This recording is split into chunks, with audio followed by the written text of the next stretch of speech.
This is one of those things, like if people really understood what I'm talking about right now, this one fact would change their life forever. You don't get skills because it looks good on a resume.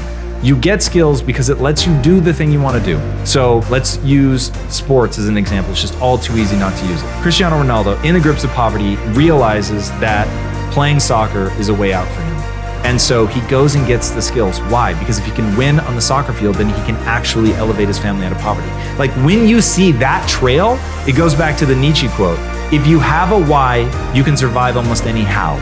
So how am I gonna get there? The amount of work that Cristiano Ronaldo has put in to become one of the greatest, if not the greatest, football player of all time, it's inhuman. Anybody else would look at it and say, nope, not willing to do that. And fair enough.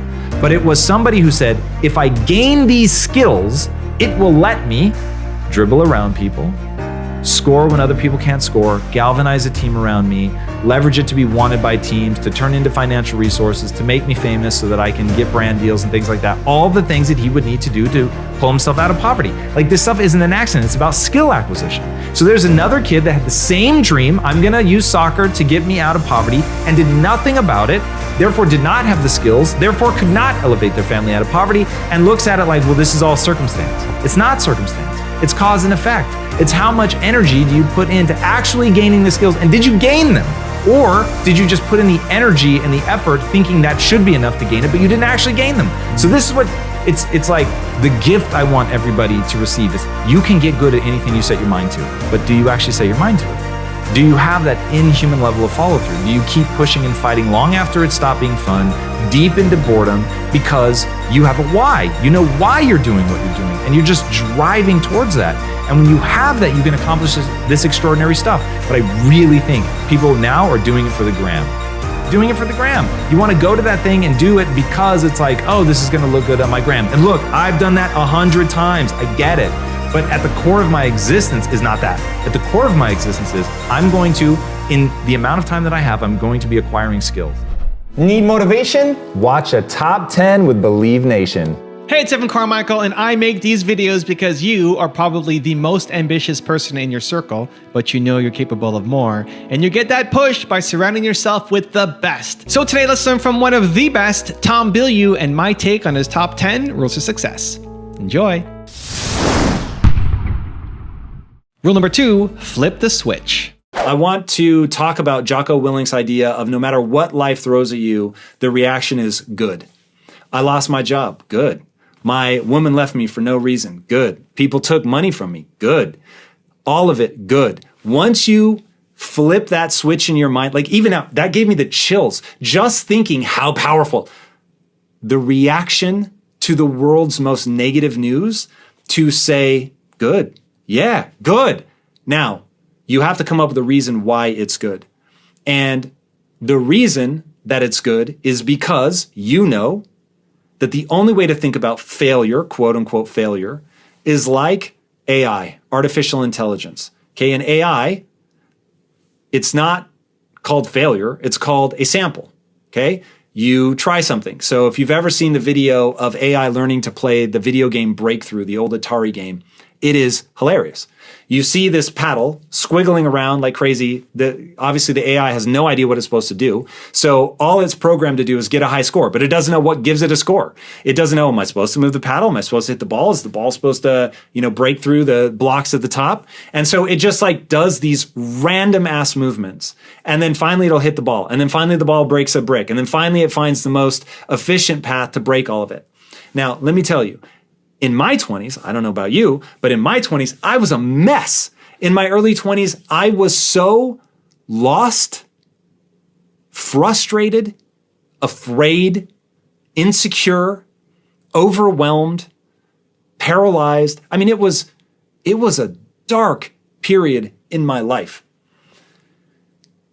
That's the nature of your 20s. Now, in my 20s, as old as this is going to make me sound, in my 20s, the internet barely existed. So we certainly didn't have YouTube. There wasn't people putting out content that would allow me to recontextualize my world. The fact that you already know the quote that success is going from failure to failure to failure without a loss of enthusiasm, you are so much farther ahead than where I was.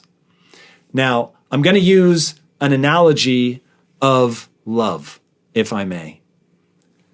One of the things I find most interesting about love is that in love, you are opening yourself up to being far more easily hurt. When you are in love, it's a very vulnerable state. You have opened yourself to somebody. You've given yourself over, in a way, to that person. And now you are far more easily hurt. They know your insecurities. They could weaponize them against you. And when heartbreak comes along, it's very tempting to turtle up and to protect yourself. But then you're closed off from the things that make love valuable in the first place. The very thing that makes love worthwhile is being able to be open like that to somebody, to be vulnerable to somebody. And the thing that makes love so extraordinary is that even when you get hurt, the people that can open themselves up again and approach somebody without the baggage of previous relationships are the ones that end up finding that beautiful relationship that ends up being worth the vulnerability and worth the sacrifice. And speaking from experience, ends up being the single greatest thing in your life. Now, if you learned nothing from the heartbreak, I understand why it's scary to go into the next thing. But the idea here, the very way that we bounce back from failure, is by looking exclusively at what we can do differently. And when you look exclusively, I'm not saying other people didn't do something that maybe any rational person would say it's all their fault. Maybe the list of things you gave us is literally, you were just the world's unluckiest human being. But the reason that we're going to say good, the reason that we're going to look at this like AI and samples, the reason we're going to remind ourselves that success is going from failure to failure to failure without a loss of enthusiasm, the reason that we're going to think of that love analogy and be willing to open ourselves back up is because we're going to figure out what we could have done differently. We're going to see, what can I improve in my skill set? What did this catastrophe reveal about my strategy? And whenever a strategy yields a result different than the desired result, then you know the strategy is, by definition, wrong.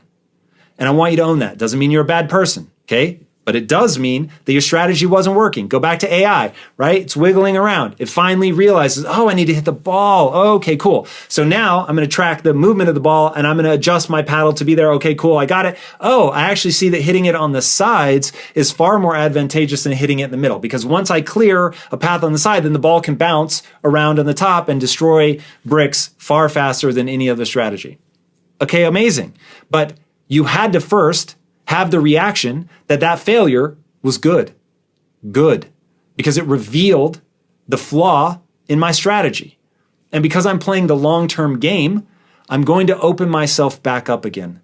I'm going to allow myself to be vulnerable again. I'm going to let the wound hurt as much as it needs to for me to learn the lesson. No more. I'm not going to beat myself up over it. I'm not going to end up in a death spiral of shame. But I am going to recognize that I could do something different the next time and get a different result. That to run the same strategy and expect the result to change is, as Einstein said, the definition of insanity. So that's what you have to do here. You have to recognize that this thing that you consider the worst thing that ever happened to you, with a change of framing, is actually the best thing that ever happened to you. And if you change the question that you ask about this and say, how did this help me? What did I learn from this? Or what could I learn from this? And how can this improve my strategy moving forward? Then all of a sudden the frame of reference changes, the emotion, the way you feel about it, the dark energy that's around it begins to change because you're stoked, right? This is good. All right, I'm going to learn something from this and it's going to be X, Y, Z. And maybe you only get incrementally better and you try again. And maybe you fail again and you get incrementally better. And all of a sudden, if your life is anything like mine, your 20s were getting kicked in the face over and over and over, but getting a little bit better at blocking, a little bit better at avoiding. And then finally in your 30s, you begin to find your footing and then you turn into beast mode, late 30s, early 40s. And now you feel like you can really move the world. It's exactly what it feels like when you understand how your own mind works, how the minds of others work, and just sort of the nature of the world. It's really incredible. But the only way to get there is to flounder around, to make horrendous mistakes and say good. Rule number 3, prioritize and execute. If something is really high value, really important, the most important thing you could be dealing with, then you're going to do everything you can do to move that ball forward. Now, inevitably, no matter what it is, there will be times where you will get to the point where you need a break or there's nothing more that you can do, whatever. And so you're going to do everything that you can do to push that ball forward. And then once you need to move on for whatever reason, then, or you're waiting for something, then you go and focus on the smaller things. But don't be afraid to say, this is my number one priority. And so other things are going to get less attention. So one thing I always tell people at Impact Theory is doing less is always an option. What's not an option is hating your life. Okay, so we're not going to do things that allow us to hate our life. So if I know, hey, I've got a health issue, I have to go really ham, but I also have all this knick-knacky bullshit that I have to deal with, I'm going to take care of my health first and foremost. I'm going to cut out things that don't have, anything to do with that because they are less important to me. And we went through this with Lisa, and that meant that she was doing less at work. If you have to take paid time off or whatever, do it. If you have to take unpaid time off, do it. If you have to scale your lifestyle back to make sure that you can take unpaid time off, do it. There are 1,000 ways, but when something is truly the most important thing, then you need to address it as such. Now, what I find is everybody tries to have these dueling, competing number ones. They think that they're supposed to be doing all of these things at the same time. I'm just here to tell you that's not how it works. So you have to put things in rank order. There is no such thing as a dual number one priority. Okay, there is number 1, there is number 2, 3, 4, 5, 6, so on and so forth. Okay, so line them up, do them in that order. And you have to be relentless about it, and you have to accept that not everything is going to get done as well as you want to get it done, but it should get done in priority order. I find people have a really hard time with that. That one to me is a bit weird. If your priorities are listed in order of the things that are important to you, why would you do them in any other way? Unless you're lying to yourself about what's actually important to you. So if what's really important to you is what your parents think about you, well, then you might start making stupid decisions because you're not being honest that what you really want is to please your parents. Now, once you start being honest about what your priorities are, like for instance, let's say you have a health issue and you have kids, and the reality is that your kids are your number one priority and your health is number 2. Now what do? You've got a choice. You either have to deprioritize your children, which is going to be hard for some people, or your spouse, or your job, or whatever, but be honest. And if you're not prepared to deprioritize your kids, then you have to own that and accept the consequences. Namely, depending on what your health issue is, you may die younger than you otherwise would because you're not addressing it. This is where we got to be honest. We have to say what's really going on. We've got to say what our priorities really are. And when we stop bullshitting ourselves about what our priorities are, then we can execute in priority order. And then everything in life gets clear and simple. Doesn't get easy, but it gets clear and it gets simple. Do it to it, as my mom would say. Rule number 4, fan the flames of passion. First and foremost, we are going to have to figure out what exactly has happened. So is it that you don't have a dream or passion because you haven't taken the time to define that? Because let me be very clear. Passion is not an archaeological dig. It's an architectural build. So you don't turn inwards, look inside yourself, and find this glowing ember of passion and excitement that's been sitting there since birth, despite that some people will tell you that that's how this works, but it is not. If Steve Jobs were born 1,000 years ago, he would not have dreamed of making the iPhone.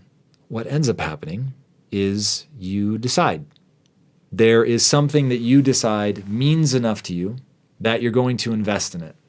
And then over time, that investment turns that thing into a deep and abiding passion as you get better and you get feedback from the world that they value this thing that you're getting better at.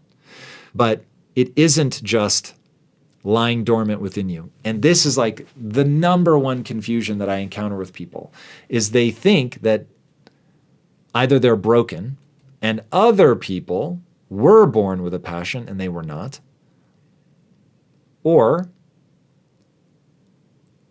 they just think that, if I do enough introspection, I'm going to find something sitting inside of me. And finally, my life will be amazing. Once you realize that, in fact, what happens is when you look inside, all you're going to find are these sparks of interest.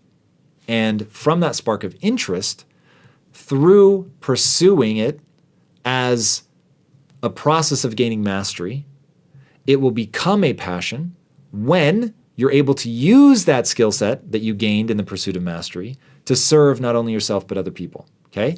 So doing that, now you're in this passion loop of you worked really hard, you gained this set of skills, allows you to serve other people. They give you feedback. Oh my God, thank you. This is so amazing. I'm grateful for what you've done, built, created, given me, whatever the case may be. And that feels good, which makes you want to go get better. And that's the passion loop. Now, as you're doing that, you're able to really be energized by the things that you're doing. But it doesn't start by looking inward and finding something. It starts by realizing that you have to fan those flames of that spark of interest to turn it into the raging inferno that you want to feel of that passion. But that comes from that loop. Okay, so that's the first thing to assess. Now, if you already have or had a passion, but this job has somehow beaten it out of you, that's a very different story. And so if that's what's going on, we need to figure out what is it in the structure of that that is robbing you of that. What's going on exactly that's making this overwhelming or stressful or not fun? Is it politics in the office? Is it just the work environment is too fast-paced? Is it that you're not being honest with yourself about, going back to this idea, 50% of you is hardwired, 50% of you is malleable. If the hardwired part is out of step with the life that you're trying to lead, there can be a lot of frustration there. So having the self-awareness to understand, did you put yourself in the wrong position? Are you trying to be Steve Jobs when you should be Steve Wozniak? That's a really imperative thing to look at. Now, I find that a lot of times companies have their own issues. Whenever you get a large group of people together, there are going to be weird things that have to be navigated. But at the end of the day, while you can't control everything that everybody does, you can always control how you react. And so you can reorient yourself within a company to figure out, one, if there's a path back to finding that joy, but that comes from breaking down what exactly happened that made you stop feeling the joy. And two, are you able to perform at a high enough level that you're able to create the space for you to get back on track? Because if you're going to go in and try to move things around and make some changes within the company or within your role or within how things work, you're going to need to be performing at a very high level to have the credibility to make that ask. And this is where it gets difficult. Nobody wants to hear this. I get it. Everybody wants to point fingers and say this is just a toxic company. But in reality, if it's that bad, leave. Do not waste time. Find another job first. I'm not just saying quit. Find another job, but get out of there. Don't act like you're actually in prison. You are not actually in prison. And yes, I understand that you have obligations and you may be a single parent with kids and huge responsibility. I completely understand. And I have the most empathy for that in the world. But I want you to understand, you are only as trapped as you allow yourself to be. If you have a useful skill set, you will be able to find another job. And now is the time to go looking for that while you're still getting paid. Now, if you don't have skill set that's marketable, that's where we have to start. And so building up the skill set so that we can be marketable somewhere else, that's going to give us the ability to perform where we are or leave if it's too toxic. But assuming that we're going to stay, now we need that skill set to perform at a very high level, to create the credibility, to make the ask, and go to your boss or whomever is creating, or maybe not even creating the problem, but who has the ability to help you create the solution. Now you go and say, I'm performing at a high level. Yes? Yes. Oh my God, you're amazing. Okay, cool. Here are the things that I would need to change. So often people's first instinct is just peace out. And they don't realize that there are many things that they could have done to restructure the role, to create more space for themselves in order to stay. But what people end up letting happen is they let themselves burn out And then they want to leave and go somewhere else, not realizing that they will have the same problem at the next job. And instead of doing the work themselves, solving the internal problem of how we ended up here, whether it's lack of skill set, not setting boundaries, whatever the case may be, but keeping that ownership, keeping that responsibility, recognizing that if you make different choices, you get different outcomes so that you can go ahead and change things there. Now, again, if you want to leave, by all means, take your skill set and go elsewhere. But make sure that you're not doing what I was doing in my early 20s when I was about to move to New York because I was unhappy in LA and I thought that LA was the problem when in reality it was my mindset.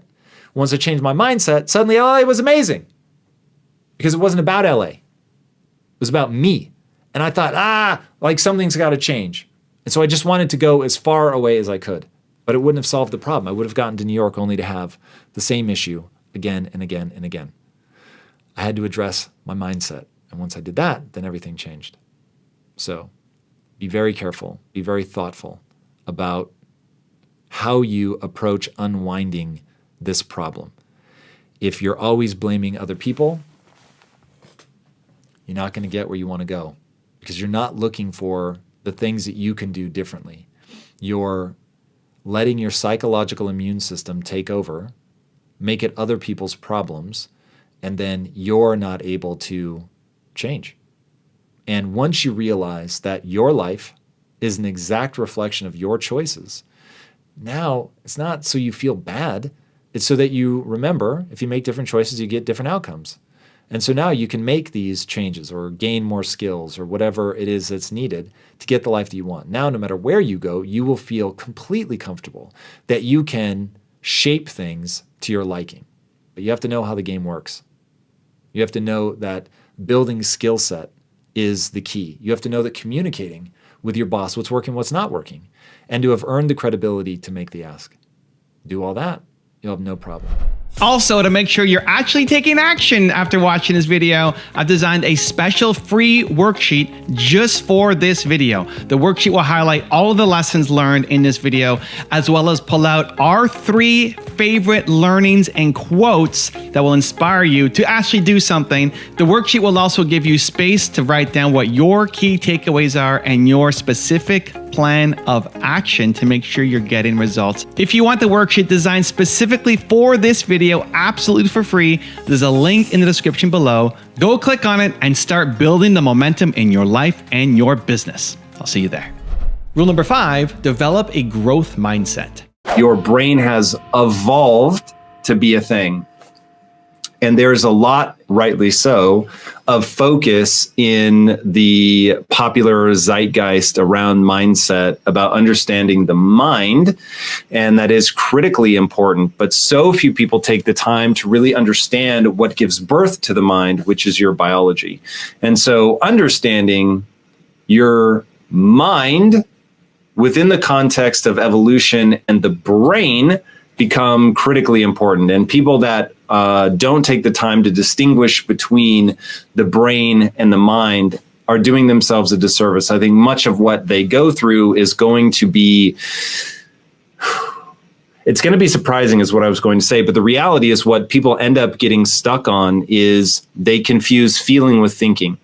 And the immediacy of feelings, the visceral nature of them, there's something about embedded in the way that we experience an emotion is this just screaming from our subconscious that this is real, this is true, this is it. This is the context. Everything you need to know, dear mind, is contained in this emotion. And it's really an interesting process that I think warrants a lot more thought on, certainly my part, and probably science's part, and for sure, any of you that are following along at home, a big part of what you should be thinking about is the nuance of how all of this comes into being and how emotions are. The great trick that they pull is they paint themselves to be self-evident. Thank you for letting me think in real time here. This is interesting. emotions feel self-evidently right. I don't even want to say true, because true doesn't capture what's really going on. When I try to talk about the physics of being human, a big part of that is that sense that my reaction to this moment, to this event, does not strike me as a decision. It strikes me as self-evidently right because of the things that I feel. And I'm pretty sure that as we went through one of the classes, I read a quote by Thomas Sowell, which I'm going to paraphrase. And it's, the problem isn't that Timmy doesn't know how to read. The problem isn't even that Timmy doesn't know how to think. The problem is that Timmy doesn't know what thinking is. He confuses it for feeling. And we feel something. It feels so self-evidently right that this reaction that we're having is not an echo of biology and context and our own life experiences and a bazillion decisions about what to believe that we have made. It feels self-evidently the only logical way to react to this set of circumstances. And that is what leads people to spiral, because people have different reactions. They both think they are self-evidently right, and people spiral. And so now re-anchoring you guys back around this idea of, no, you have a goal. The only thing that matters is, will reacting the way that you're reacting take you towards that goal? And if we can all embrace this idea of fulfillment, that fulfillment is the goal, having a positive emotional state that is resilient to the ups and downs of life, because we have self-respect, self-worth, we're elevating ourselves, improving ourselves, and elevating, improving those around us. If that's our goal, and we can all buy into that, now we have a steering mechanism. And this is the thing that's crazy making for me in this, cultural upheaval that we're living through right now, which is people don't agree on what the goal is. And when you don't agree on what the goal is, now you have what Lisa and I call a collision of values. When you have a collision of values, either talk about the collision of values or shut the fuck up. Like, legitimately, those are your two options. Because option one, let's talk about the collision of values and like what should be the goal. Fruitful things can come out of that. Arguing about the tea, as Lisa and I call it, the biggest argument we ever had was over a cup of tea. Now you can imagine that doesn't make any sense. How could you ever get in a fight that large over a cup of tea? The answer is you can't, but you can get in an argument that big about a collision of values, which then attacks your sense of self, identity. There's this incongruous thing where your reaction feels self-evidently correct. And yet this person is acting in a crazy way, because the way that I feel, that is self-evidently correct. There's no need to even question it. It is obviously right.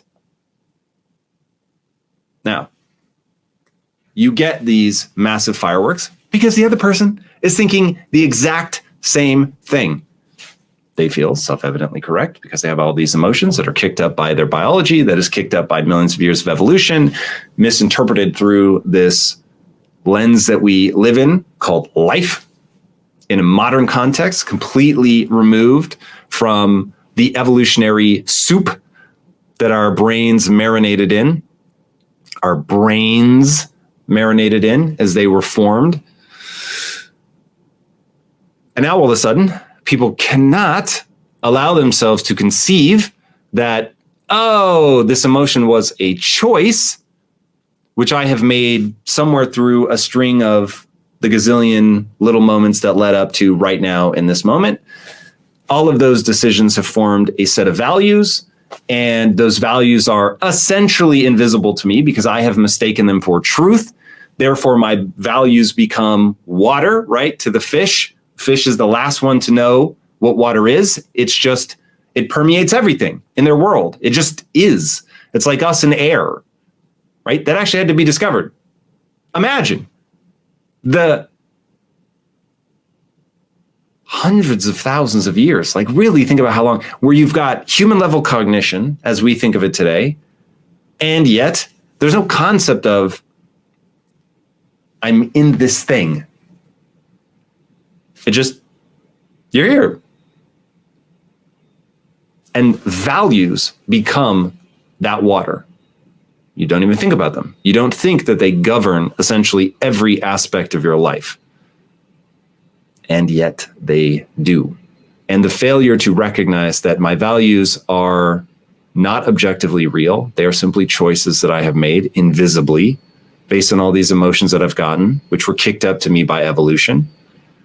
I don't understand them. I don't understand what drives them, but they feel self-evidently true. Therefore, I go with them. Therefore, however I feel, I confuse with thinking. And I think I've thought through the problem. I think I have articulated what my goal is and how I'm going to get there. But the reality is I've just been feeling this whole time. And chaos ensues. Rule number 6, never accept defeat. Let's play a game. And let's call this game, What Would Tom Do?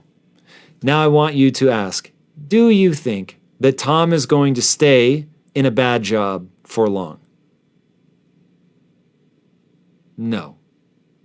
I'll skip to the last page.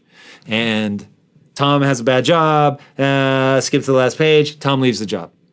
Now, Tom is going to be very thoughtful because I completely understand that this is largely about, I have to pay bills. Hey, Tom, nice for you. You don't have kids and you've already been successful. So that's not really helpful for me. Now I will say that joy and fulfillment are the punchline of life, not money, not success, not adoration. So you are losing if you're staying in a job that makes you unhappy. I promise if you have kids, and that's the thing that's really making this difficult, you are bringing that unhappiness home. And so we have a moral obligation to break that, to make sure that we are pursuing things that are joyful so that we can show our kids, hey, this is how it's done. Now, you're not stuck at a job. There is something that's making you feel stuck at the job. I'm going to assume for now that it's money, keeping a roof over your loved ones' heads. That to me seems like the scariest. So, okay, assuming that it's that, remember, there are always two levers. Lever number 1, make more money. Lever number 2, need less money. Okay? You can pull on either lever you want. Now, if you say, Tom, I can't need less money, it's just we've already cut it all to the quick. My kids just need a certain amount, it just is what it is. Okay, amazing. So now we're going to make more money. Awesome. How do we go about doing that? First of all, let's identify what we hate about our job. Because are there other roles within that company? If it's just the job but not the company, is there somewhere that we could move? In which case we go ask, hey, I want this job, which pays more money. What would I need to do? What skill set would I need to have? What expertise would I need to demonstrate in order to get there? And then go do that thing. If it's the company and the company's toxic, we can't be there anymore, then I will ask, how many resumes have you sent out in the last 48 hours? If the answer isn't 250, then we've got some work to do. Now, let's assume that the answer is 250. Then we have to figure out, why aren't we getting a response? Do we not have a skill set that's marketable? Is our resume terrible? Are we not going out to the right places? Have we not framed ourselves well? Could be any one of those things. But we have to be honest and real and figure out what we need to do to get out of this situation. But we certainly don't just accept defeat and go, wow, this sucks. This is my whole life. Nights and weekends is also going to come to our help, our aid here. So nights and weekends, if you know, whoa, I just don't have the skill set that I need to go find another job, then we're going to start building that skill set. Maybe the skill set is interviewing, getting good at interviewing, and then we're going to get good at that. But we are going to find a way out of our situation, and we are going to find a way out of our situation quickly. So do not accept defeat. Hold yourself accountable to the truth, to what you need to do to get out of that situation, and then get out. Because as you said, our time is truly limited. Rule number 7, outperform everyone. The key here is recognizing that there really is only one path to success. And that is you're going to have to set the bar ridiculously high and then surpass all expectations. You want to really show people that you are capable of doing things that other people cannot. When you can outperform other people, and I know nobody likes to think this is a competition, but the reality is when you can do things that other people can't do, and if those things are valued by the company, you are going to move quickly through that company. Even if your boss is trying to steal your ideas, which I know is something that happens to a lot of people, if you really are the person that's coming up with the ideas and your boss wouldn't be able to get very far without them, you've got leverage. And so understanding that being able to outperform people is always the right answer. That's where I would focus. Okay, then the next thing is, so I've got this amazing skill set. Then the next thing is, when I'm always going to be growing my skill set day after day, 2, I'm going to take my job description and I'm going to say, all right, this is the stuff that I have to get done in the first half of my day and do it extremely well. And then in the second half of my day, I'm going to go find other projects that the company is trying to get accomplished, see what I can do to help other people, take on responsibility for projects that are beyond my job description, and then I'm going to do them just as well as I do my actual main job. People that do that are worth their weight in gold. Not only will you endear yourself to the people that you're helping, but when you go to your boss and say, hey, are there other projects that I could take on, maybe even things that are outside of the exact department that you're in, that's going to be a huge help. Almost every company is looking for people that show initiative and are able to be trusted with additional projects. And if you're in a company where they just aren't interested in that, they don't want people that show initiative, which, by the way, I challenge. I think if you put me into a company, even with strict hierarchies, even with political intrigue, all that stuff, that I would find a way to be useful to other people, that I would find a way to help other people. There's a quote. I'm going to paraphrase. It goes something like this. It's amazing what you can accomplish when you don't care about the credit. So if you don't care about getting the credit and you're just helping people, I think people are definitely going to take that help. Now, the key is that you make yourself indispensable to them. Once you're indispensable to them, now you have that leverage. And so being able to use that leverage to illustrate that you have a long track record of high-level performance within the company, now when you go and start asking for a raise, you're going to be much more likely to get it. And here is the secret to getting a raise. Go to your boss or whatever department it is that you're trying to move into and ask them, what would it look like? I want this title, or I want to make this much money. What would I have to deliver to you in order to get that? And if you get them to explain to you, like, hey, if you were able to do XYZ thing, that would be no brainer. I would definitely put you forward for that promotion. Amazing. Now you know exactly what you need to do. Now you just need to go make sure that you get the skill set that's going to allow you to do that better than other people.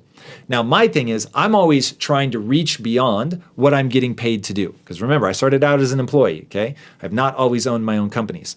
So when I was an employee, that's what I was thinking about. Like, I want to be indispensable. I want people to have fear of loss with me. I want them to be afraid that I'm going to leave because I am delivering so much value. I'm not saying that's not my job. Instead, I'm saying, what does the company need? And then I'm helping the company get that thing. And so when you're able to assess what problems the company is facing and help make those problems go away, you become extraordinarily valuable. When you're communicating very directly about what you want and finding out what you would need to do to get there, and then delivering against that, you're going to find yourself going up. When you're constantly helping other people with their projects and delivering a high level of quality and not asking for the credit for that, you're just doing it because you want to help people, while I have no doubt some people will take advantage of you, the vast majority of people will not, and you will find yourself meeting those people again and again and people wanting to champion you and lift you up. If you run that strategy, I'm telling you right now, you will be able to make things happen in your current company. Rule number 8, understand how the brain works. My obsession is to get people to understand that you are having a biological experience. Now, why do I want you to understand that you're having a biological experience? Because I want you to understand that the brain reacts a certain way, and you can actually insert yourself into that and change your approach, framing, the way that you react.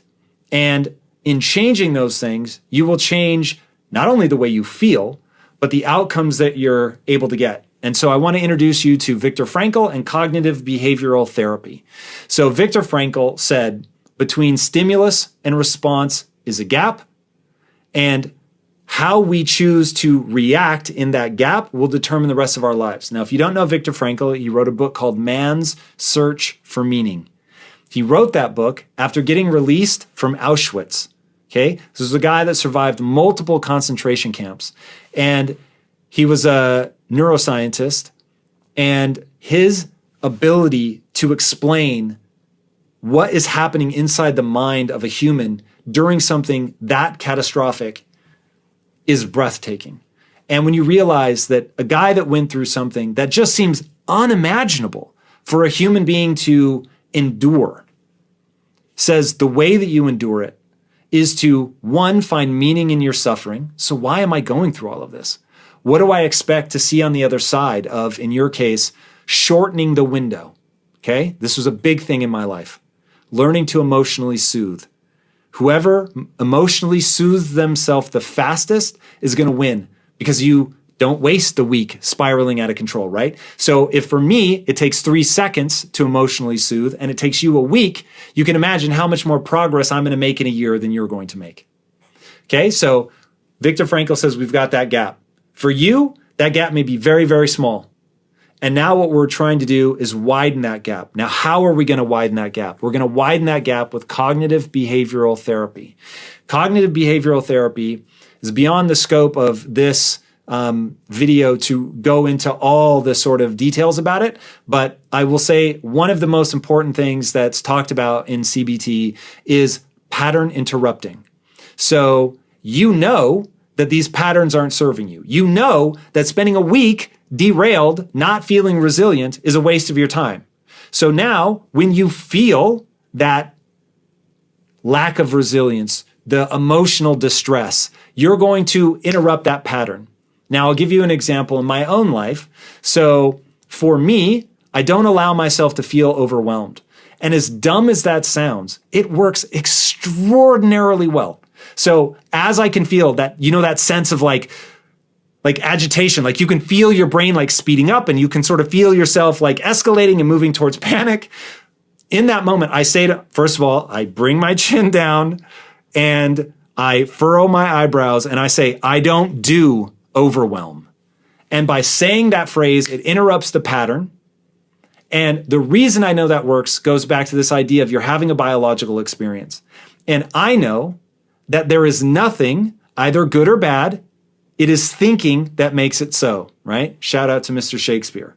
There's nothing either good or bad, but thinking makes it so. It isn't what's happening to you. It's what you think about what's happening to you. So I'm not overwhelmed because I don't do overwhelm. And now all of a sudden, by reminding myself, I don't do overwhelm. Now, I may take things off my plate. I may decide, no matter what's going on, right now I'm going to sit and meditate. I may remind myself that breathing from my diaphragm will physiologically, whether I wanted to or not, if I do it long enough, it will move me out of the sympathetic nervous system, fight or flight, into the parasympathetic nervous system, rest and digest. That is physiological. And so I'm going to do those things. Now, that doesn't mean that I'm wired differently than anybody or that I'm doing anything, particularly special, but it interrupts the pattern of escalation that I've gotten into because I'm thinking that this is bad. I'm thinking, oh my God, I've got all these things going on. I'm never going to be able to handle them. There's so much pressure. What the fuck am I going to do? And in that moment, what I do is remind myself, I don't do overwhelm. So for you, it may be reminding yourself, I don't spiral out of control for a week. I don't allow that in myself. What I do is I meditate. What I do is I remember failure as part of the process. What I do is remind myself that, like artificial intelligence, I need these samples. I need these moments of failure. This is exactly why I need an anti-fragile personality. My very identity is tied up in learning. Okay, that's a huge thing. When you tie your ego to being the learner, now all of a sudden the pattern interrupt becomes, I'm the learner. I don't mind that I failed. Nothing to spiral out of control about. I'm going to learn from this and I'm going to keep going. In fact, I want to know, what can I learn from this? What's the lesson here? And when you change your framing and you look at that and you take advantage of Viktor Frankl's gap and you fill that gap with, I'm the learner. I'm going to get better from this. What can I learn?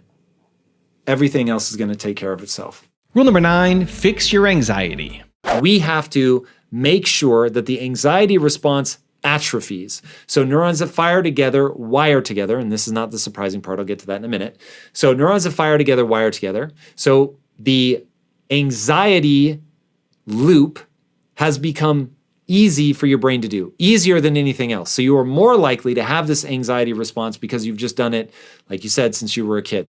So we have to get those connections to atrophy. And the way that we're going to get those connections to atrophy is actually going to start with our diet.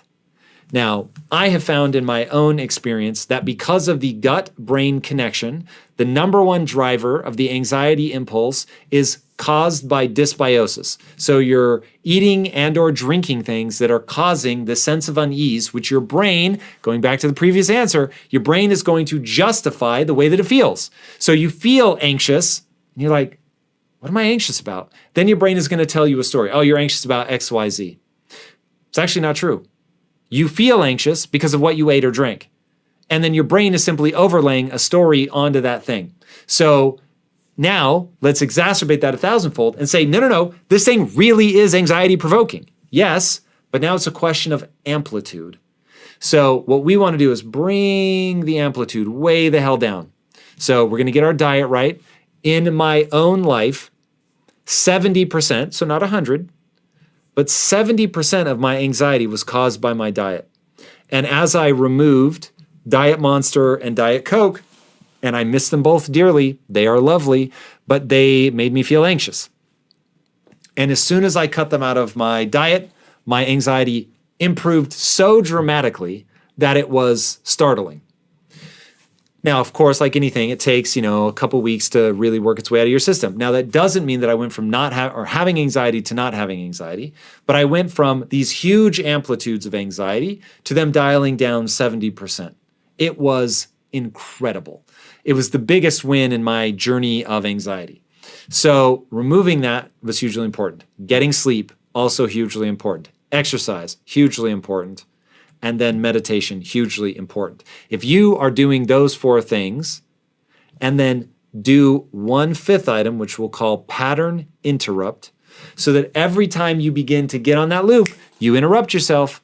You don't allow yourself to think about that thing that triggers your anxiety.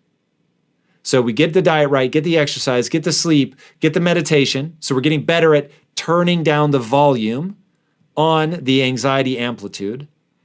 And then over time, as you pattern interrupt and stop yourself from even thinking that and rehearsing the failure and the worry and all of that, now you're going to find that those bonds of anxiety in your brain, the literal connections, are going to atrophy. And your brain doesn't, at first it doesn't leap to the same amplitude, then it doesn't leap to the same amplitude as often, and then it just doesn't leap as often. And that's how you begin to undo the anxiety. And then, of course, there's always therapy, so don't be afraid to see somebody to help you through this process. If nothing else is working, undoing anxiety is extraordinarily difficult. I unfortunately know this firsthand. And rule number 10, the last one before some very special bonus clips, is defeat burnout. Burnout is a tricky beast. Burnout has a lot to do with the things that you, I won't just say love doing, but they have a lot to do with aligning the things that you're doing with things that give you more energy. So whatever it is that you're engaging with, you want to find a way to really engage with that in a meaningful way. And so there are a couple parts to that. So number one, you want to make sure that you understand the why that you're doing this so that you can attach meaning and purpose to it. When you've got meaning and purpose behind something, everything changes.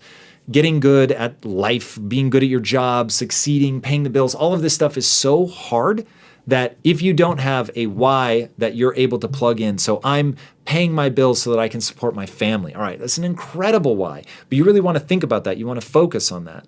And then the other is just making sure that you're able to engage with it in a way that allows you to experience progress. So getting better at something and moving forward in your life is one of the foundational pillars of human happiness. And so making sure that you are finding ways to engage with what you're doing in such a way that it allows you to be fed while you're doing this instead of having the energy stripped away. Okay, that's part one. Part two in all of this is making sure that you understand an idea that a lot of people, myself included, who like to be ultra hardcore, have to really learn, and that is doing less is always an option. Okay? Doing less is always an option. So if you're starting to feel burned out, you need to pump the brakes. And I always tell myself, I don't do overwhelm. Now, I don't say that because I can carry an infinite weight. I cannot. I have my limitations just like anybody else. But the reason that I don't burn out is because as I feel myself getting close to my limitations, I don't tell myself like, come on, like you can do anything, just keep going. Now, I am hardcore. I'll be the first to admit that I make sure that I'm leaving it out on the field, that I'm playing as hard as I can. But I make the demand that even hard work is done in a joyful manner. So I am at all times pursuing fulfillment in a joyful manner. It just so happens that fulfillment by nature is working really hard to gain a set of skills that allow you to serve not only yourself, but other people.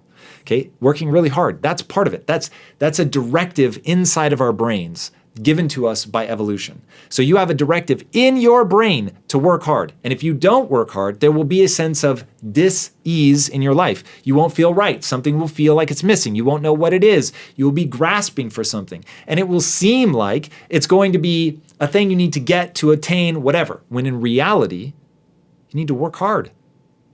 That working hard, there's a reason that working out leaves you with this amazing feeling. Nature had to incentivize that you would work hard, because going out, hunting, foraging, protecting your family, all of that stuff was brutally difficult when you go back hundreds of thousands of years. And that's what we came up through. And so nature only has two tools, pleasure and pain. If you're doing the right things, pleasure. If you're doing the wrong things or not doing something you should be doing, like working hard, then walloped with pain you get. So that's a key. You want to be working hard towards something that matters and allows you to serve not only yourself, but other people. When you start doing that, now all of a sudden you're back in that energizing mode and you don't have to worry about burning out. But working hard is a key part of this. But when I get to the point where it's like, all right, I'm really working hard, but I'm now reaching a limit where even with all the meaning and purpose and all the joyful pursuit of fulfillment, I'm now reaching a point where this isn't fun. You need to acknowledge that and back off. That's not the time to keep pushing, right? You needed to gut check yourself. You needed to make sure that you weren't just being lazy. But when you realize, I'm not being lazy, this is just not fun. I'm now at a point of diminishing returns. You need to be honest about that, acknowledge it, trust yourself to have busted your ass, that you don't just grab for the, oh, woe is me, I'm exhausted. It's like, no, man, I've really played hard. I've really gone after this. I've made sure that there's meaning and purpose. I've made sure that I'm pursuing fulfillment. I've made sure that there's progress in my life. But now we've hit a point, it's not enjoyable. Back off. Relax. Take a Tuesday off. Meditate daily. Find some way to get calm and creative. Prioritize your sleep. Make sure you're eating right and exercising. All of these things matter a lot when it comes to burnout. So be very thoughtful that even something that you love, that you recognize, there can be a point where you just need space. You need a minute. You need to take some downtime. And that you actually allow yourself to take downtime.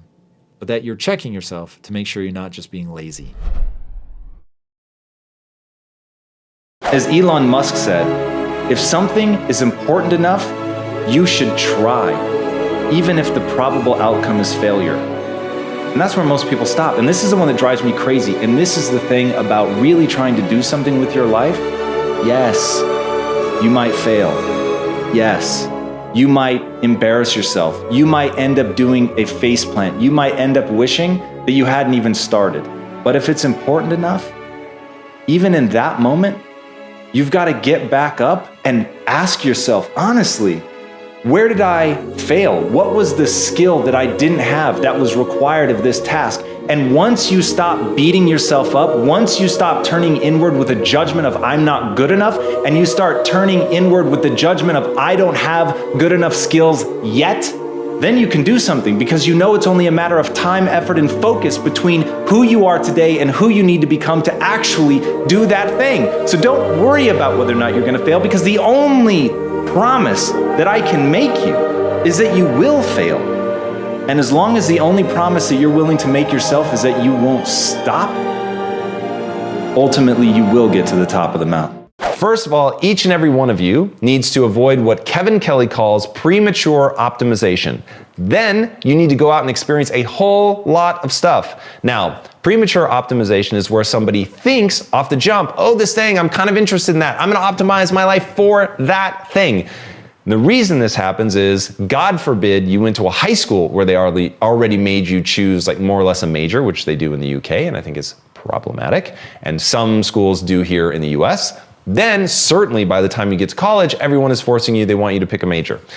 Then when you get out, you've got to get a job, and you want to get a job that makes sense with the major that you just got because you took on all this debt and you spent all this time. And so that's premature optimization. You literally made a decision when you were 18, maybe 17. Terrifying. And now the whole rest of your life is an echo of that random decision you made before your brain was finished developing. Think about that for a second. Your brain doesn't stop developing until you're 25. So at 18, and that's late, honestly, most people are thinking about it at 17 or even 16, you're making a decision, you're prematurely optimizing, you haven't experienced enough stuff, you don't know what really lights that initial spark of interest, and so you go down this path, you're at 25, you're having a quarter life crisis because you don't love what you do, it's a mess.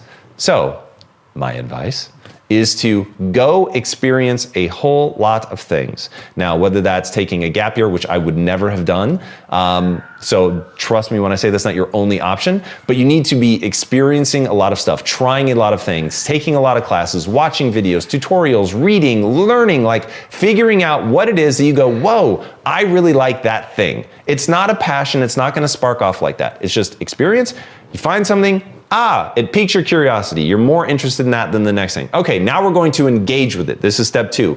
Engagement is different than just going and experiencing. So that's sort of a very non-committal, dilettante sort of way of involving yourself with something, just experiencing it. The next is I really like this and I'm gonna go hard on it. So if I took a dance class, now I'm gonna sign up for a year's worth of dance classes or something. I'm gonna start going and I'm really gonna see if I like this. And in that engagement process where you're starting to read about it, you're talking to other people about it, you're gonna find out if the more you get into it, the more you're like, whoa, this went from an interest to like a real fascination. Fascination is that next gate. If it turns into a fascination and you're like, whoa, the more I learn about this, the more I want to learn, and the more that I get just excited about this, the more energy it gives me. Okay, that's a good chance then that thing can become a passion. Now we're gonna go through the process of actually gaining mastery. Now, I think passion is like love, meaning it needs to be a reciprocal thing.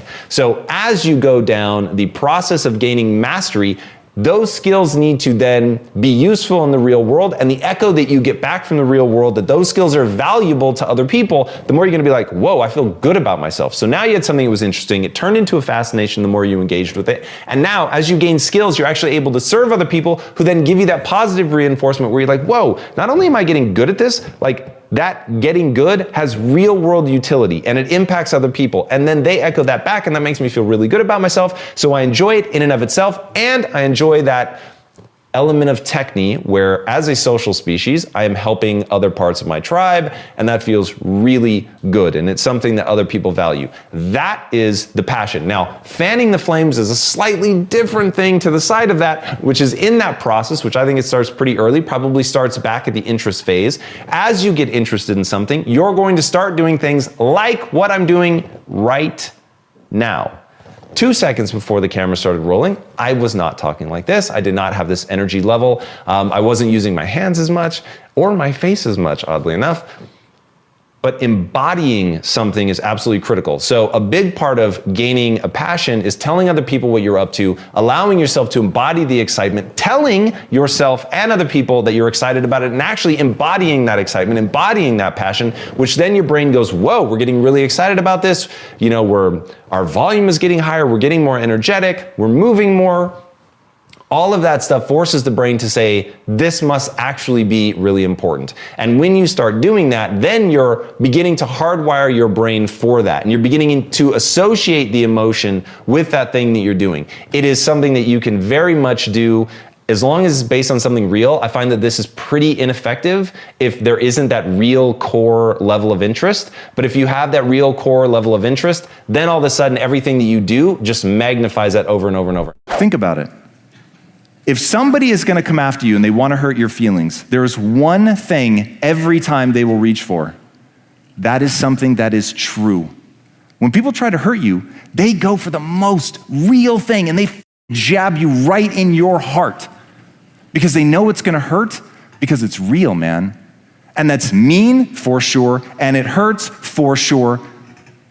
But if you think of it like this, When somebody's throwing a rock at you with the intention of hurting you, you can put your defenses up, you will deflect that rock, never to be seen again, or you can lower your defenses, let it hit you in the face, knowing that it will hurt, but also knowing now at your feet is not a rock, it's a lump of gold.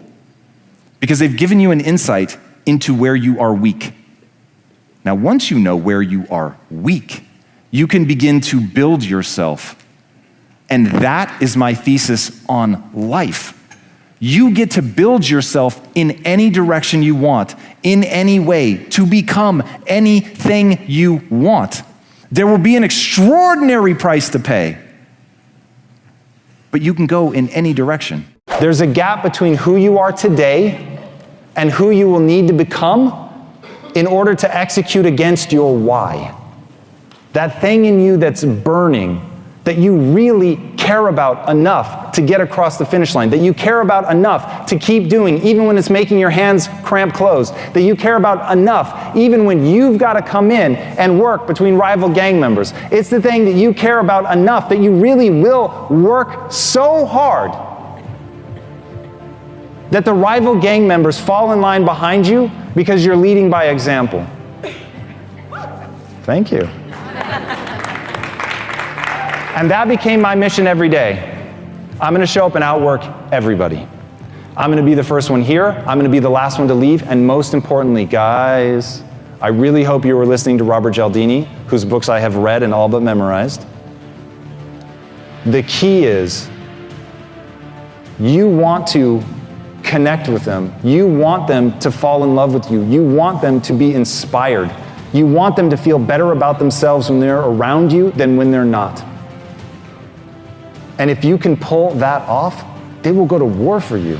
I don't go, oh, that's interesting, bright line. I go, okay, that's interesting. I want to explore that more. What would that look like? How would that serve me? What would it really feel like for me? How's it playing out in my life? Does it actually have real world implications? And this isn't all something that I sit down in one quick session. Like, that's what I'm thinking about. I may think about it for weeks, a month, more, 6 months, who knows? And it depends on what kind of impact that it's gonna have in my life. So you don't lead with bright lines to create a habit. Let's be really clear about that. So habits are something different. Getting in routines and habits is a place to start. And then if you find, like, I have a morning routine, I have habits that I do every morning, but they are things that I'm very flexible on, that creates a lot of mobility in my life. If I wake up late or something like that, then I'll just shave this out or the other. Bright lines, like if I have a bright line, I don't f with my bright lines.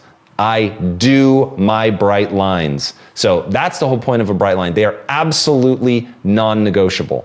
So be very careful about what you put bright lines around. Make sure it is something that's leading you towards your goal. And I think it's better to make it a habit and a routine first and see if it actually has an advantage, if it's something that's important and if it's something that you struggle with, and think that it's really, really important and you need that bright line. I'm convinced that while virtually everyone you're ever gonna meet, they will tell you that they want to do something great with their life. They'll tell you that they've got big dreams, they've got plans, and they're gonna make it happen.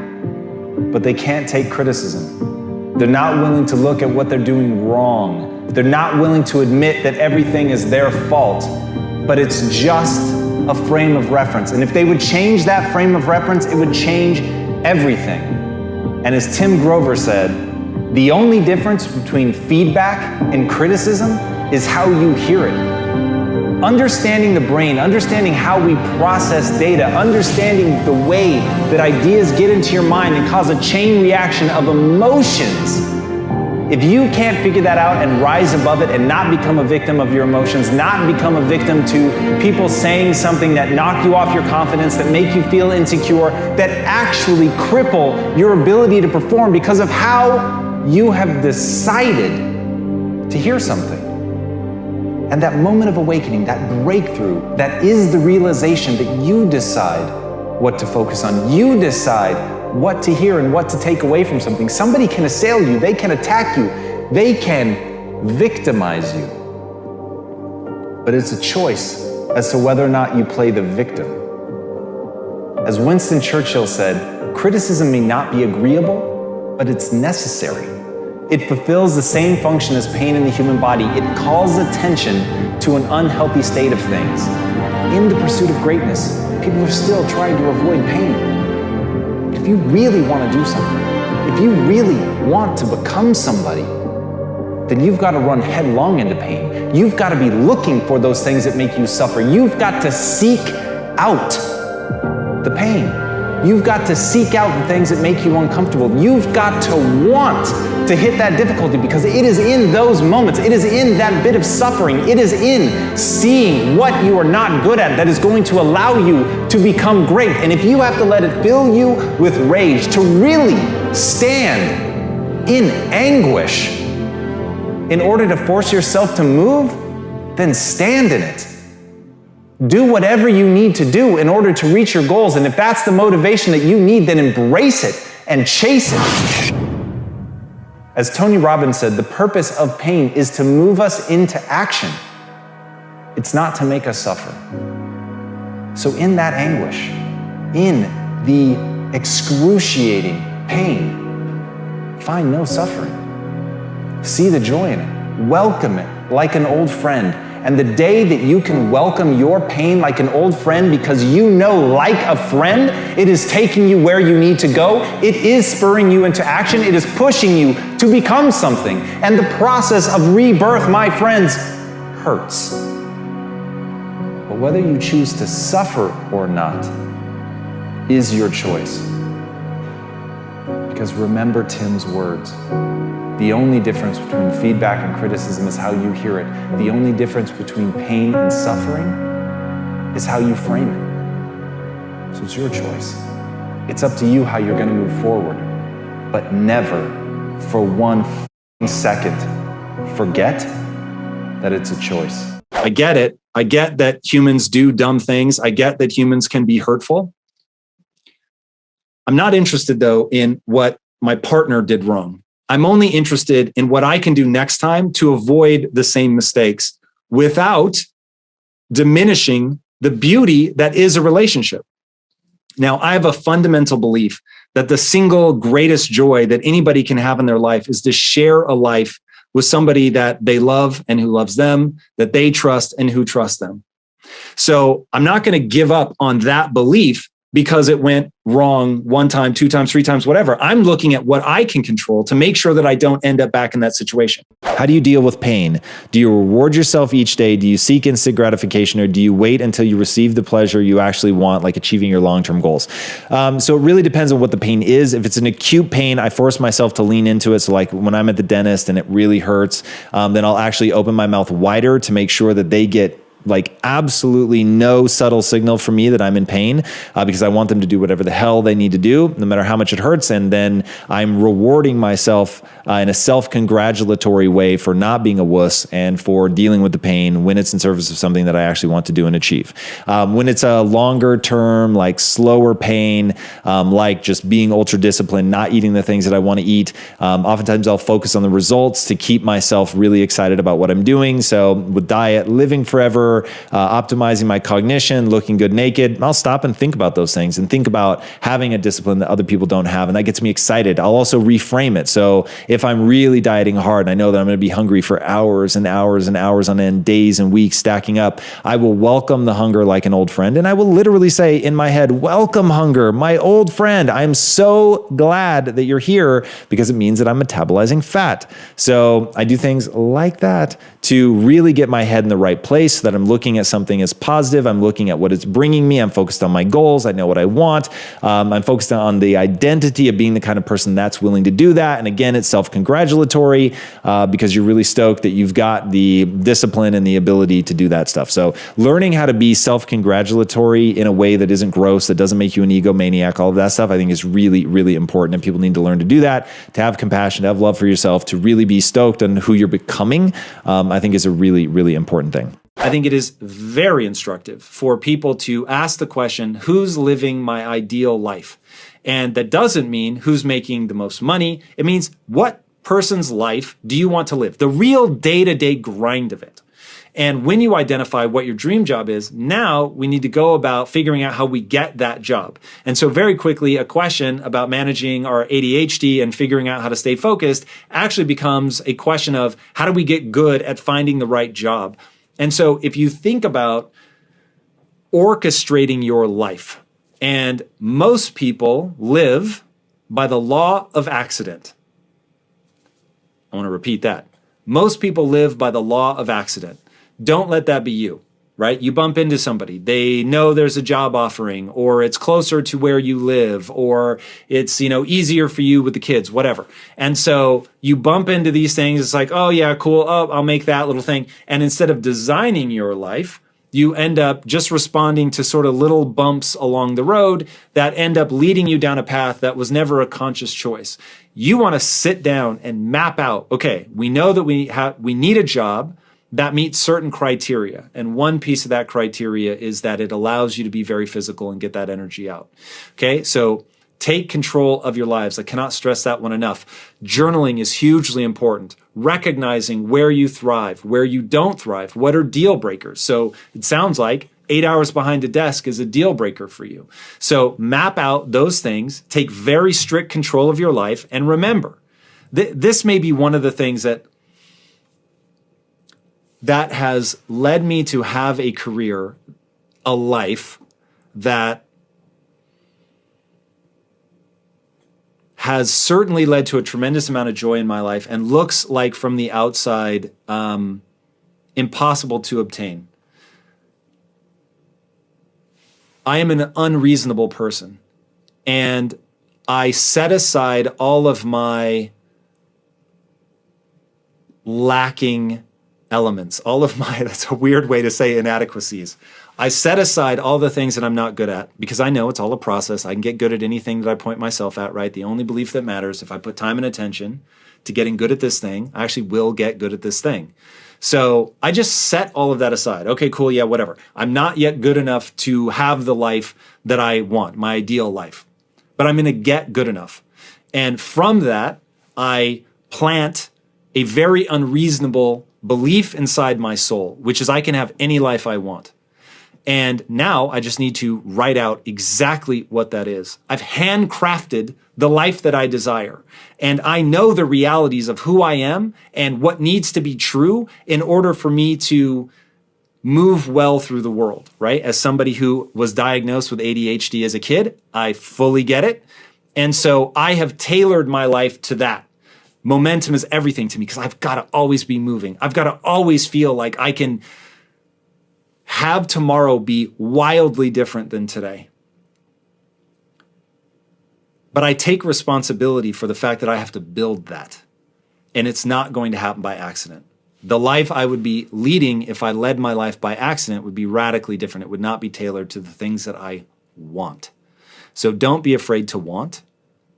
Don't be afraid to spend an inordinate amount of time thinking about what you really want. And then don't be afraid to be unreasonable in accepting nothing less. What I really, really enjoy, in fact, I ask this of everybody, not everybody, I've asked this many, many, many times of people coming into the company. There are two choices before you. Choice number one, you help, let's say 5 people, and they all know who you are. They would credit you with transforming their life. At your funeral, they would say, this man is the woman, is the reason that I have been successful. Plain and simple, I owe everything to them. They're crying, and it's like, you touch their lives, you touch their families' lives.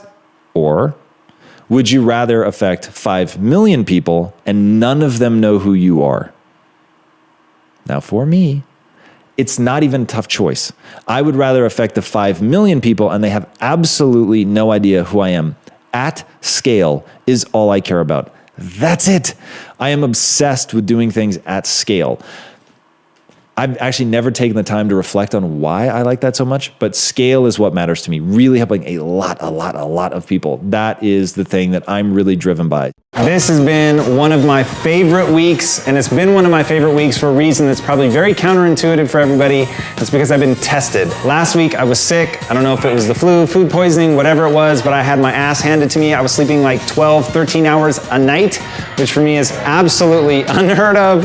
And then this week I had 3 episodes to prepare for. We shot them in less than 48 hours. So over the course of just a couple of days, I had to jam-pack my brain full of 3 incredible human beings, Mel Robbins, Jason Silva, and Wyclef Jean. It was insane and entailed doing an absolute ton of work. but this is what I love. This is where I get to earn my reputation with myself. I talk about earning credibility with yourself all the time, and the only chance you get to do that is when things get hard. I'm never impressed with myself, how I act when things are easy, and I'm very impressed with myself when things are hard. So I'm always actually looking for those moments when things are difficult, when I know that I'm willing to put in a level of work that other people just aren't willing to put in, that I'm willing to spend hour after hour after hour researching people, having 2 people on the same day that each require a day or a day and a half of research, so spending my entire weekend working on it literally until the minute I go to bed. I was listening to podcasts and interviews as I'm brushing my teeth, literally making my wife put the dogs away so that I could take every possible second, every transitional moment, everything to drink in a little bit more knowledge and then synthesize all of that stuff so that I could do an interview that nobody else is going to be able to do. And that for me is what everybody should be doing. If you want to do something great, if you want to stand out, and I want this show to stand out, if you want to be able to pull that off, you've got to work harder than anybody else. There's no substitute for that. And that is the thing that I love. That is what I love about hard work. Most people just aren't willing to do it. So if you want to separate yourself from everybody else, get better than everybody else. And when you're willing to put in that work, when you actually hunger for moments like this, where you get to show yourself, because everybody else, I don't care what they think. I want to know for myself who I am and how hard I'm willing to work. So when you get these moments, take advantage of them. When they come, when you have a hard road in front of you, hit it with enthusiasm, hit it with excitement, hit it knowing that on the other side of that, you get to feel a certain way about yourself that other people will never get to feel in their lives, because it's the way that only people who push when no one's watching get to feel about themselves. That's when you'll really be extraordinary. That's when you'll really do something. That's when you will surpass everyone around you. Because you just did the work. You look forward to the test. You wanted to be pushed. You wanted to see what you're made of. That's what it's about. As Emiliano Zapata said, I would rather die on my feet than live on my knees. It's one of those things I think echoes through everybody's heart, but it is easy to say and it is very hard to do. And that brings me to the most central quote to my life. Never give in. Never, never, never. In nothing great or small, large or petty, never give in except to convictions of honor and good sense. Never yield to force. Never yield to the apparently overwhelming might of the enemy. Winston Churchill. That to me is the mantra that you have to say over and over and over if you want to live on your feet. You have to understand there are going to be times where the might of the enemy is so clearly superior to the force that you have mustered in your own soul, that what they bring to bear, they are so much farther ahead. They have force that makes you want to crumble in despair at their feet. And at that moment, you have to know who you are. At that moment, you have to know that under no circumstances would you ever yield to that you will rise up, that you will stand before anybody, not afraid to be struck down. That you could handle. How do you handle competing simultaneous good ideas? Things have to be done sequentially. And that's a huge pain, but really focusing on one thing at a time is super critical to getting things over the finish line. And this is something that not enough people think about. Getting something over the finish line is the key. So it gets really boring, and there's just an innate boredom to, especially when I conceptualize it as being an entrepreneur. One of the things that every now and then, just sort of tongue in cheek and for fun, I'll document is when we're doing something really boring or stupid. Like this morning, I should have filmed it. Lisa spent like an hour wrangling cables. Mm-hmm. And it's like, that's just so dull, but it has to be done. Like otherwise, you get right up to it. Like you've got all these grand ideas. You're going to change the world. You're going to do this amazing stuff. And then cables. are the thing that stop you, right? And so that's one of the things that makes Amazon so amazing is they get it like on a tactical level, just from a, how do you improve the customer experience? Blocking and tackling, right? It's not sexy, but you've got to do it, the blocking and tackling. So it's the same thing with doing things sequentially. You'll get these great ideas, you want to do them all, and you can do them all. There's so much time in life, but you just can't do them all at the same time. So breaking them into, and if they stack, and that, like this concept that Tim Ferriss has of the lead domino, like finding that what is the, so if you've got these 5 things that you want to do, the order that you do them in can be really critical. And then I know that in saying that I'm paralyzing people, because then they're like, well, I don't know what the order is.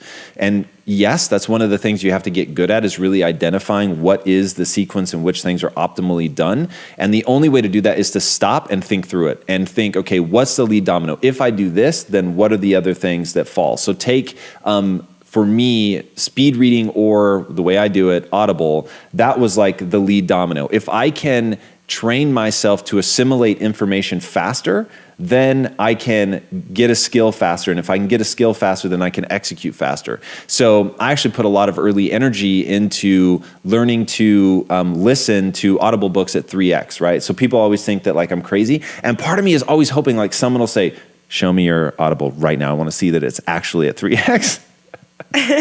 Because it's like I put so much energy and effort into being able to do that, and people think that, oh well, you just have some lucky skill. It's not that. It, like anything, you just push yourself to do it. And I'm absolutely horrific at speed reading. So if I hadn't gotten into Audible, I would have really had to force myself to do that, because it's a lead domino. So find those things that that are the lead dominoes, and just ask like, what's gonna, if I do this thing, what's the one that gives me the exponential result on the other stuff? I want to tell you a story, and this story is either going to make you love me or hate me. It has that effect on people. The story goes like this. My wife is British. Some of this story is true and some is made up. I'll try to delineate. My wife is British, that really is true. Let's say that she was in London visiting her family. She's in the bedroom that she grew up in. The doors are locked. The alarm is on. Her mother is sitting quietly in the next room, protecting her from all kinds of woes. And right at that moment, a meteorite comes screaming through the atmosphere, smashes through the roof, and kills my wife. Whose fault is that? Now, I know what most people are thinking. It's nobody's fault. It's divine providence. It's luck. It's fate. It just is what it is. That's not how I live my life. And I invite you all to adopt the following belief system. It's all my fault. Now, I use the word fault because it jabs people in the ribs. It gets people's attention. It makes them angry because they think I'm victim shaming or blaming the victim, and I'm not. I'm saying I refuse to ever be a victim. And if I maintain control, then there's something that I can do about it. Now, I use that example because it seems so absurd, and yet, at the same time, I know this is true. There is a group that track what are called near-Earth objects, and they're trying to make sure that if one is ever on a collision course for Earth, that we'd be able to do something about it, whether it's a laser or a planted nuclear explosion, whatever the case may be. Now, I know they exist. I even know where they are. I've never called them to give them encouraging words. I've never sent them a dime of my money. I've never sent them ideas. I know they exist. I do nothing about it. So why on earth, if it comes around and that decision bites me in the ass and my wife is killed by a meteorite, would I blame anyone else? I could have done something and I chose not to. Now here's the great news. I think it's a wise choice. I think the odds of that happening to my wife are so slim that it would be a total waste of time. But it shows you the lengths to which I had to take my mentality in order to learn the skills that I needed to learn to get where I wanted to go. And the way that I define an entrepreneur is somebody who encounters an obstacle and gets really pissed because the thought of giving up never occurs to them. And now they know they have to go over, under, through it, around it, whatever, but they're not gonna slow down and they're not gonna stop. I like the juxtaposition of the high intensity fight or flight sympathetic response of being in the gym, and then the parasympathetic response of meditating. And being able to rapidly shift your state, like on a physiological level, is really important. So I go from that, I come out of the gym, I'm huffing and puffing, I sit down and I see how rapidly I can calm my heart rate, how rapidly I can calm my breath, and I listen to the sounds of nature. So if it's raining outside, I'll listen to rain. If it's night, I'll listen to the sounds of like a meadow at night. Which I actually find really relaxing. And I get lost in that. Now, the reason that I do that is that shifts you into what's called an alpha wave state. Love this. When you get into an alpha wave state, it's commonly referred to as being calm and creative. So it's not sleepy, okay? That's like getting more into theta. So you feel completely alert, but you feel calm, you feel creative. And so parts of your brain are talking that don't normally talk. So you get these like really far-flung sort of creative answers to a problem. Since the whole point of this is to get into an alpha wave state, as soon as I feel completely calm and creative, sometimes it takes 5 minutes, sometimes it takes 30 minutes. But once I feel calm and creative, I go into thinkitating, where I let my mind begin to wander onto the biggest problems that I face in my business. And in that, I'll just have these ideas and I take notes and I go back to it. So I'm still breathing, I'm still keeping my eyes closed, except when I'm taking notes. And I stay in that space, and I can sometimes elongate that for another 30 minutes. So my typical meditation's 15 to 20, and then I'll thinkitate for 10 to 40 minutes, depending on like if I'm really on a vein of something interesting. And knowing that I'm gonna be able to do that once I get into the alpha state, I actually get into the alpha state much faster, because I'm not thinking, oh, is this an idea I should take a note on? I'm just like, when am I really there? Yes. When I feel it click in, I'm like, okay, cool. And if I have an idea, boom, then I go for it. I went from scrounging in my couch cushions to find enough change to put gas in my car, to helping build this technology company. I was hired as a copywriter and I worked my way up. I became a multi-millionaire inside that company on paper, and I was miserable. Miserable. And I thought, this is a joke. I'm living the cliche of money can't buy happiness. How many people had to say it and I still didn't believe it? Like, how many people literally have to tell you money is not going to give you the thing that you want? I've had every opportunity up here to be like, yeah, get rich. That shit is cool as hell. And here's the thing, people will chase money forever. Why? Because it's real. Money is real. Money is powerful. But money's not at all what you think it is. You think when it comes to success, like getting there, making it, achieving it, the way that you see somebody that's achieved it now, however you define that, and you look at them and you think, oh my God, they're amazing. You think you're gonna think the same thing about yourself, and you won't. And I had the very good fortune, my wealth came all at once. I built a company, I had tons of equity in the company, I was worth hundreds of millions of dollars on paper, but I was still driving a beat up car, and my life was whatever. I was in a normal house, I was making a good salary, no need to feel sorry for me. But in terms of like the wealth moment, it literally came in an instant. It was, all right guys, the money's been wired, and you hit refresh on your bank account. Refresh, refresh, refresh, refresh, refresh, refresh, refresh, and then bam, you're crazy rich. And it's like commas and zeros, and you're like, holy shit. I don't feel any differently about myself. And all of my insecurities, all the things that I beat myself up for, all of it, still right here. It literally didn't change anything. I could buy neater stuff, but the only thing, like if you want to know what money really does, money lets you build. I'm building impact theory. I'm going to win. Because I have the intensity and I have the capital. That's money. But money doesn't touch who you are. So my thing is, I may go broke building impact theory. That is a reality. Because I know the struggle's guaranteed, the success isn't. So it's very possible, I'm betting my fortune right now on building this thing. Maybe it doesn't work. But that won't touch how I feel about myself. Losing the money won't touch how I feel about myself any more than making the money couldn't touch how I felt about myself. Because you either do the internal work of like, I know who I am. The thing that you'll resent isn't whether or not you make it. The thing that you'll resent is, now that you know you can, will you actually try? Trying is what you're gonna judge yourself on. Hey, don't cheer on that. That is scary. That's the one I want you guys to think about today. Because none of you, your family won't weep for you if you don't succeed. Two things will happen on your deathbed if you failed. You really went for something and you failed. One, they will all mourn that you weren't able to live your life because you were so myopically focused on the goal that you forgot to enjoy the journey, and somewhere along the way you stopped loving. You stopped loving them, you stopped loving yourself, because all you could see was succeeding, getting that thing, the tick on the paper box, and you lost your way. That's possibility number one. Possibility number 2 is they're like, hey, this tried, and it was inspiring.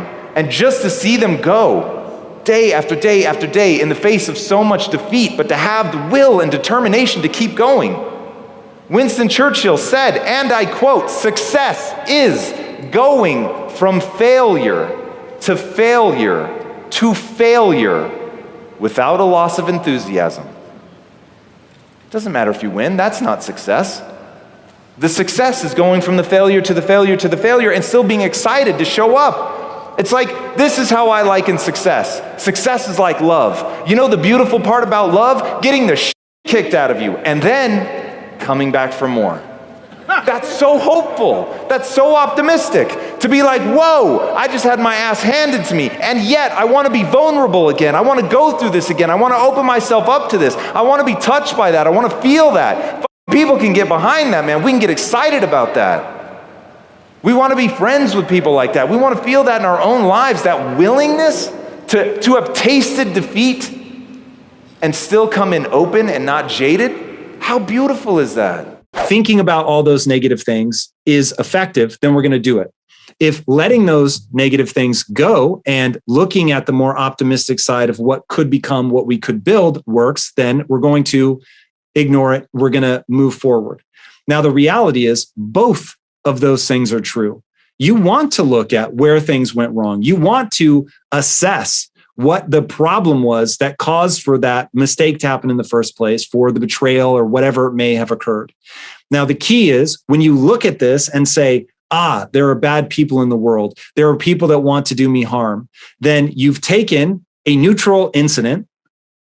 This person, just to make it extreme, this person betrayed me. Okay, as Shakespeare says, there's nothing either good or bad, but thinking makes it so. You've made a value judgment on that. Now, one way you could say is, people are bad. Like as a default, people, it is so easy to go to the negative side, to cheat on somebody, to take what you can get, to take advantage of the situation, that people are looking to lure me into a sense of trust, and then they're going to abuse that trust. And it's just the nature of people. Well, the reality is that does exist in human nature. Like we know that humans can be incredibly selfish, but whatever you look for, you're going to find. So I want to introduce you to this idea of it doesn't matter what you look at, it matters what you see.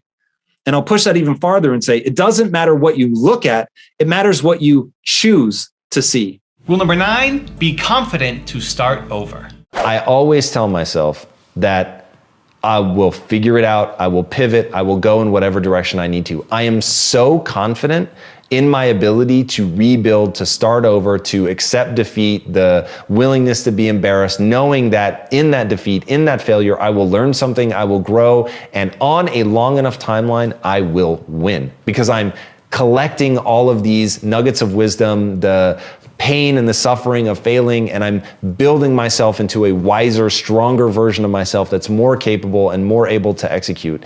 And because I don't build any of my pride around my success, I build all of my pride around my pursuit, that gets very easy. And I just want people to understand that about me. I take pride in my willingness to stare at my inadequacies, my willingness to improve my inadequacies, and my willingness to sincerely pursue grand goals. Those are the things that I'm proud of. Those are that's the kind of person that I want to become. So it isn't about the money. So if I lost the money, it is what it is. It would suck, don't get me wrong, I am not nonchalant about it, but because it's so powerful and what it facilitates, but it wouldn't damage my sense of self. And that's the important part, because I don't allow my sense of self to be tied up in that. I want to make a very clear delineation between being optimistic, being positive, and having low standards. What you just told me is that you're both positive and optimistic, and you have low standards. So that is a deadly combination, because you can feel good, it's all possible, oh, we f***ed up, oh, it doesn't matter. Like, that means you might be happy, and that's awesome, but if you want fulfillment, which is far deeper and longer lasting than happiness, then I think you need to click over into holding yourself to a higher standard, really becoming capable of something that makes you proud, becoming capable of something that serves other people, to be a benefit to the community, to your tribe, all of that. Like, that's where life gets profoundly interesting and where you feel a deep connection and a deep sense of well-being, which transcends any momentary happiness. So that would be my thing. Hold yourself to a high standard. And my thing, look, you gotta want something. You've gotta want something. This is like a big frustration in my life. I find that most people, A, don't even want anything that badly, and B, they really haven't taken the time to turn that want into an absolute crushing need. Now, that is a fan the flames process. I already went through that earlier in the episode, so I won't do that again. And here's the reality, and this was summed up by Ray Dalio. I cannot believe I blanked on that name for a second. Ray Dalio in his book Principles, he said, I don't know if the way that I've gone after my life was such tenacity and high standards and going for broke. I don't know if that was better than somebody who optimizes for a stress-free, low-key life. I don't know which is better. I just know that that was the only way I could have lived my life. And that is exactly how I feel. I don't think the way that I go about things is better. I just know that it's true to who I am and who I want to be. And for that reason, it fills me with excitement. It fills me with joy when I'm going all out, when I'm going from broke, even when I have to embody rage to get people to wake up, to snap out of it, to keep going, to see where we need to go, or even if it's just aimed at myself. Even when I'm embodying rage, there is a part of my brain that is absolutely intoxicated by the thrill of the pursuit of greatness. The pursuit of greatness is one of the primary drivers in my life. So that's something that I want for you guys, not necessarily to have that in your life. I just want you to want something as badly as I want greatness, because it's fun. It's fun to want something and to pursue it like that. So whatever that is, even if it's just tranquility, to pursue it with everything, to give yourself over to it completely. I cannot recommend that highly enough. My personality is very aggressive, and so you take my personality, which is already aggressive. I say things very emphatically when I believe them, by the way. And then you couple that with the fact that I pay people's salary, and all of a sudden people tend not to say the hard things. And so what we're doing now, Principles by Ray Dalio literally rocked my world to the very foundation. And we are going to be implementing a version of that here at Impact Theory. And that requires people to come out of their shells. Now, I have to do a very good job of making sure that the people understand, and this is the answer to your question. You have to do a very good job of making sure that people understand that you really want that feedback, that you're not going to slap them around for giving it to you, that you really want to get better, that you value their insights, but that you also have to understand that not everybody's believable in everything that they're going to tell you. So creating the environment where you're spending the most time getting the answers, the no bullshit answers from people that you actually think have valuable feedback to provide you is very, very important. But never negating somebody that's not necessarily high in the believability score, but has a very sound set of logic that they're using to break your personality down or whatever. So that's really, really important. And it starts with showing a willingness to receive that feedback, to not be punitive, to not get passive aggressive. You really have to open your mind to that.